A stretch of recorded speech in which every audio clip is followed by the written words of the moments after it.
সিদ্ধিস্বৰূপ হোৱা ওম শান্তি। আজিৰ মুৰলী 16 তাৰিখ 1 মাহ 2024। বাবাই কৈছে, মৰমৰ সন্তানসকল, ইয়াত তোমালোক বনবাসত আছা। ভালতকৈ ভাল পিন্ধা খোৱা এনে চখ তোমালোকৰ থাকিব নালাগে। পঢ়া আৰু চৰিত্ৰৰ প্ৰতি পূৰা ধ্যান দিয়া। প্ৰশ্ন: জ্ঞান ৰত্নৰে সদায় ভৰপূৰ হৈ থকাৰ উপায় কি? উত্তৰ: দান। যিমানে অন্যক দান কৰিবা, সিমানেই নিজে ভৰপূৰ হৈ থাকিবা। বুদ্ধিমান সেইসকল যিসকলে শুনি উঠি ধাৰণ কৰে, আকৌ অন্যক দান কৰে।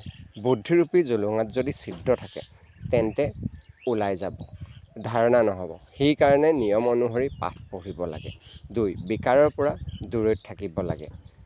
ৰূপ বসন্ত অৰ্থাৎ জ্ঞানী যোগী হ'ব লাগে। ওম শান্তি ধাৰণাৰ বাবে মুখ্য সাৰ: 1. ৰূপ বসন্ত অৰ্থাৎ জ্ঞানী যোগী হৈ নিজৰ বুদ্ধিৰূপী জুলুঙা অবিনাশী জ্ঞান ৰত্নৰে সদায় ভৰপূৰ কৰি ৰাখিব লাগে। বুদ্ধিৰূপী জুলুঙাত যাতে কোনো ছিদ্ৰ নাথাকে, জ্ঞান ৰত্ন ধাৰণ কৰি অন্যকো দান কৰিব লাগে। 2. জলপানী ল'বৰ কাৰণে পাঠ ভালদৰে পঢ়িব লাগে। পূৰা বনবাসত থাকিব লাগে।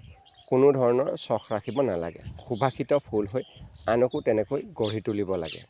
বৰদান: পৰিস্থিতিৰূপী ডাৱৰ দেখি ভয়তীত হোৱাৰ পৰিৱৰ্তে ছেকেণ্ডত অতিক্ৰম কৰোঁতা সিদ্ধিস্বৰূপ হোৱা। শ্লোগান: যিকোনো কথাত প্ৰশ্নবোধকতাৰ চিন লগোৱা মানে ব্যৰ্থ ৰেজিষ্টাৰ আৰম্ভ হোৱা। ওম শান্তি।